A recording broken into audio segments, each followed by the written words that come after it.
Deer hunting near Deadwood during the winter of 1887 and 1888. Two prospectors, Millen and Hubbard, managed to capture their game in 1871.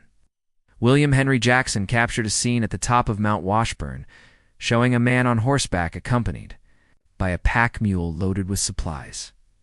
In 1883, the fall of a large totem in Quitine, Indian Territory, occurred. These totems were important cultural symbols for local tribes. Their destruction represented forced changes to native traditions. The interior of a ranch in Fremont County, Idaho in 1872 reflects the simple, functional setting of the pioneers' lifestyle, with firearms and equipment on display, essential for survival and protection in the region. In 1877, Looking Glass, chief of the Nez Perce tribe, appears on horseback in front of a teepee.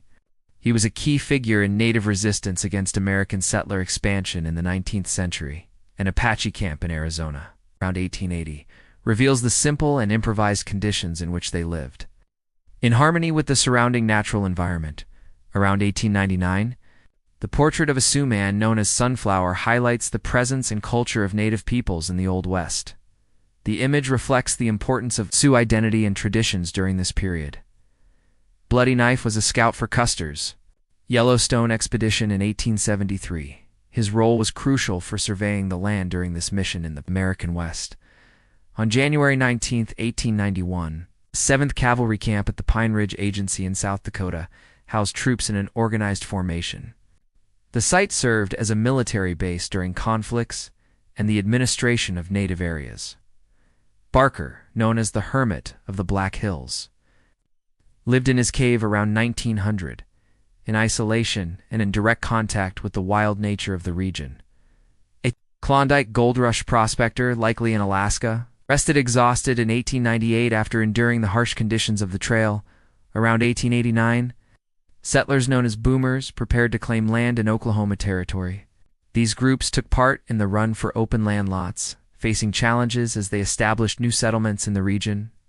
The wagon known as the Deadwood Coach, photographed in 1889, was used to transport passengers and goods along Old West routes. Around 1897, Klondike prospectors camped in Skagway, Alaska. These workers were part of the gold rush, facing harsh conditions in the mountainous region. In 1885, the Dodge City Cowboy Band gathered musicians who enlivened events and festivities in the Old West, bringing music and culture to pioneer communities. These groups were essential for entertainment and helped strengthen community spirit in often isolated and challenging regions. Charlie Meeks, cowboy in Nebraska, was photographed in 1886. Mounted on his horse, he carries a rifle, symbolizing the daily life and challenges faced by cowboys during General George Crook's expedition to the Black Hills in 1876. Mules were readied and loaded with essential supplies such as flour, amid a difficult march marked by food shortages. In 1858, stagecoaches were the primary means of transport for passengers and freight between towns such as Santa Clara and San Jose, California, connecting communities and facilitating trade in the expanding West. Between 1863 and 1869, the locomotive, Ana in Cisco, California, represented the advance of rail transport that drove the economy and expansion in the Old West. Around 1880, the Cheyenne Indian Police served security and law enforcement functions within native communities. This group, composed of tribe members, played an important role in mediating between local traditions and external authorities. The first election in Guthrie, Indian Territory, took place in 1889. The image captures the activity and involvement of the local community during this historic moment, marked by political and social growth in the transition towards statehood. Between 1887 and 1892, ox teams were common in Sturgis, Dakota Territory. These groups used large herds of oxen to haul supplies and cargo on long journeys across the West. A long line of mule-drawn wagons crossed Dakota Territory in 1885. These caravans were essential for transporting supplies and equipment, helping to connect remote areas during westward expansion. A group of Warm Spring Apache Scouts worked for the United States Army at Tule Lake, California, around 1872.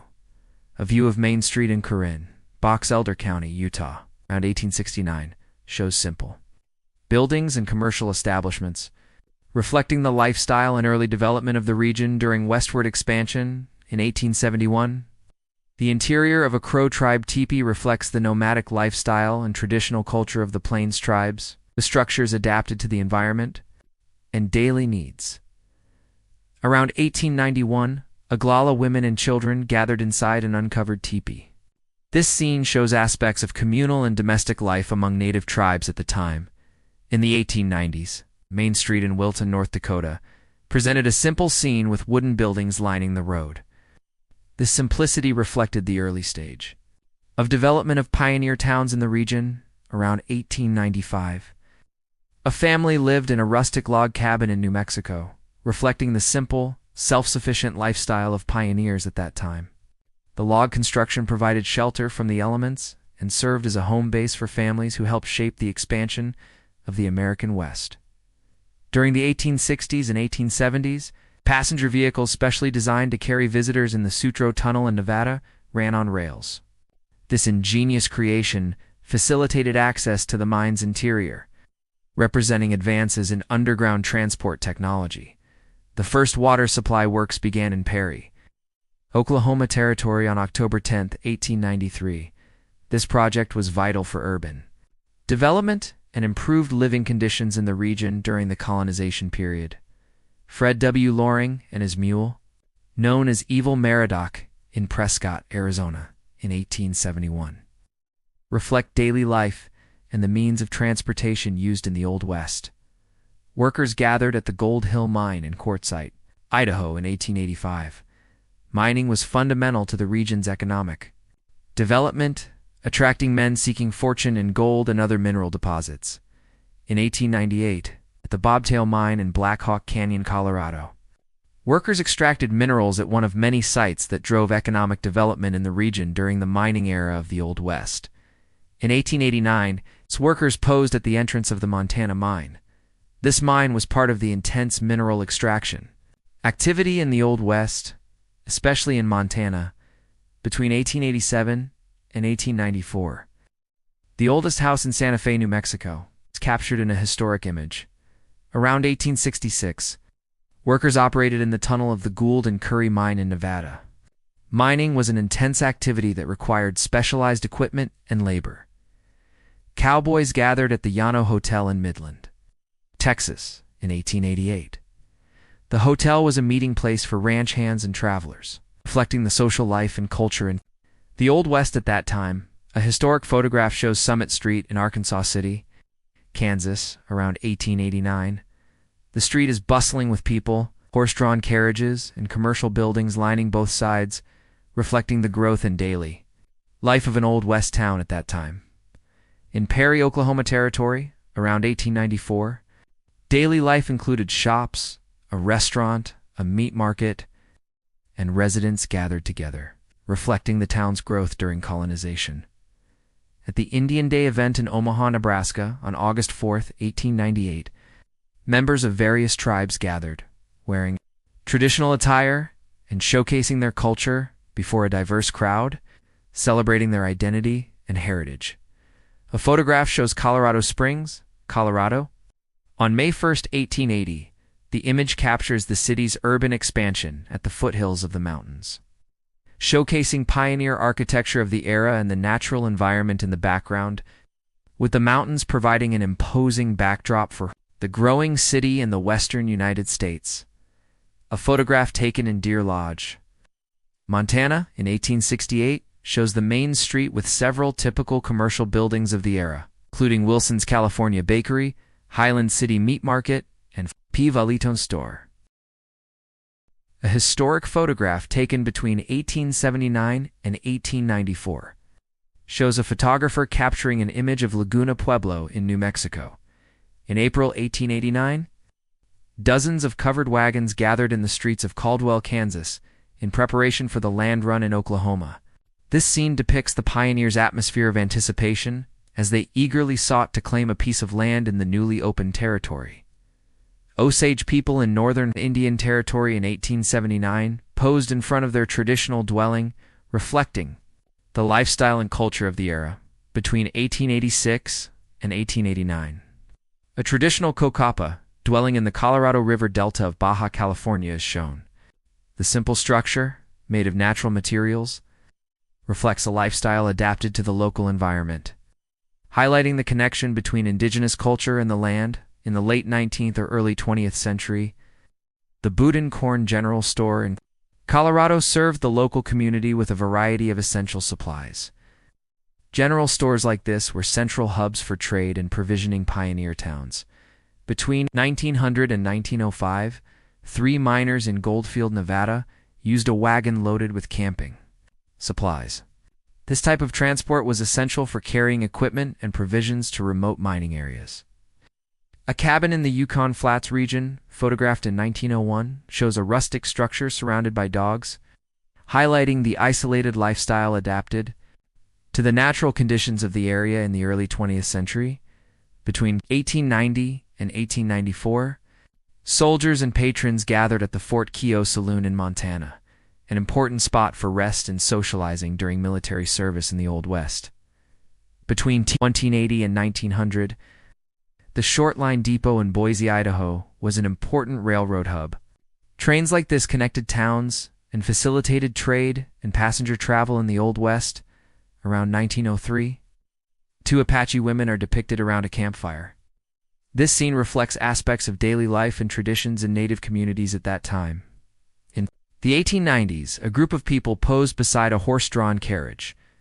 These vehicles were common for transporting people and goods in rural regions of the Old West.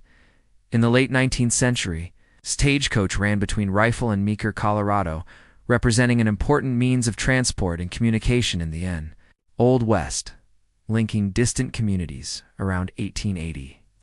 Traditional dwellings of the Timucua peoples in California showcased their construction techniques using natural materials, reflecting a sustainable adaptation to the local environment. In 1867, the cattle loading point for Texas herds in Abilene, Kansas, was a vital site for transporting and marketing livestock, helping to shape the economy of the Old West. Around 1,898 stacks of silver ingots were piled up in Colorado, evidencing the intense mining activity that fueled the region's economic development in the Old West.